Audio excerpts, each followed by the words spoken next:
तो सवाल है, क्या इजराइल इसी तरीके से गाजा को अपने कब्जे में लेगा? क्या अब आगे प्लान गाजा नकबा से ही यह युद्ध खत्म होगा?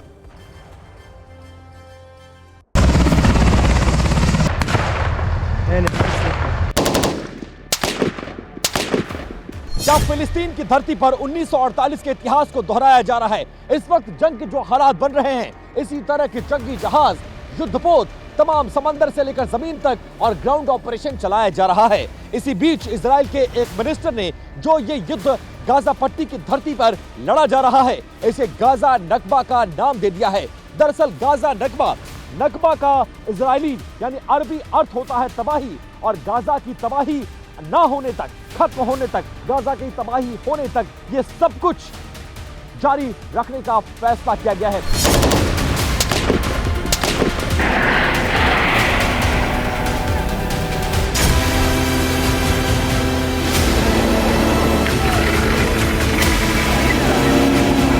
הטבח של 7 באוקטובר הוכיח סופית שבכל מקום שאין שליטה ביטחונית ישראלית, הטרור חוזר ומתבסס, בסופו של דבר הוא מכה בנו.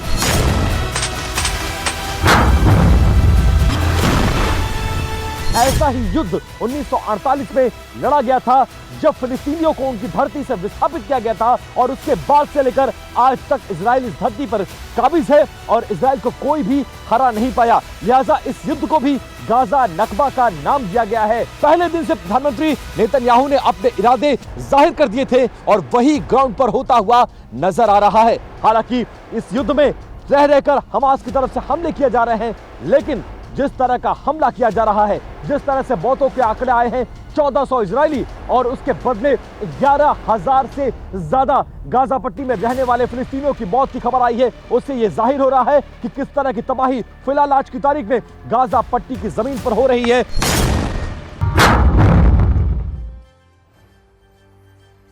तो हमास को मिटाने में और गाजा को कब्जाने में इजराइल का यह ऑपरेशन कितना कारगर होगा, ये तो वक्त बताएगा। लेकिन इजराइल की वायुसेना और थल सेना फिलहाल फुल एक्शन मोड में है। फिलहाल 24 घंटे में हमास पर आईडीएफ ने भयंकर मिसाइल अटैक किए हैं। इजराइल ने बैलिस्टिक मिसाइल एरो से हमास के गढ़ में तबाही मचा दी है।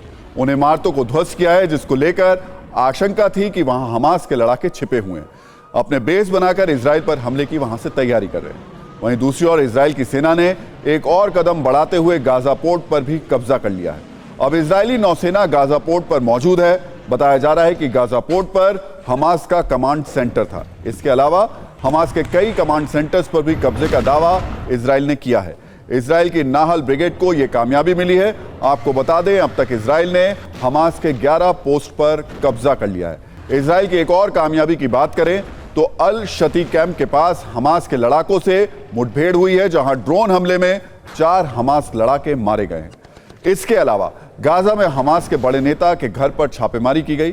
छापेमारी में घर से कई विस्फोटक और हथियार भी मिले हैं। दावा है कि रॉकेट स्कूलों में छिपाकर रखे गए थे। इसके अलावा हमास की सुरंगों में निगरानी रखने में काम आने वाला सामान भी बरामद किया गया है। इन हमलों के बीच इजराइल के पीएम बेंजामिन नेतन्याहू ने यह कहकर हमास चीफ इस्माइल हानिया की धड़कनें तेज कर दी कि जब यह युद्ध खत्म होगा तो हमास का नामो निशान नहीं बचेगा, ये तय है। साथ ही वो लोग भी नहीं बचेंगे जो बच्चों को यहूदियों से नफरत करना सिखाते हैं।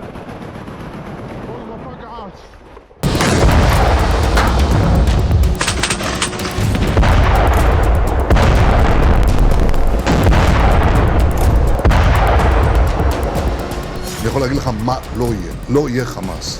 אני אגיד לך מה עוד לא יהיה. לא יהיה שם רשות אזרחית שמחנכת את הילדים שלהם לשנוא את ישראל, להרוג ישראלים, לחסל את מדינת ישראל.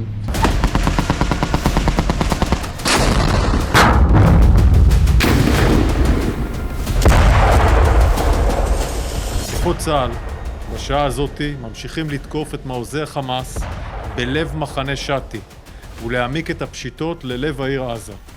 לוחמי חי"ר והנדסה בהובלת חטיבת השריון 401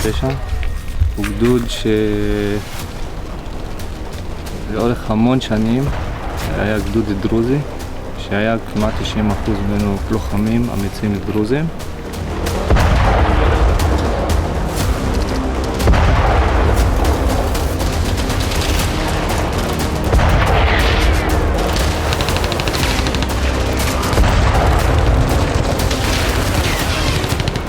עד כה עצרנו 20 מחבלים נחקרים שהבאנו אותם לחקירה בישראל. זה 20 שבויים שמתוכם גם כאלה שהשתתפו בטבח ב7 באוקטובר.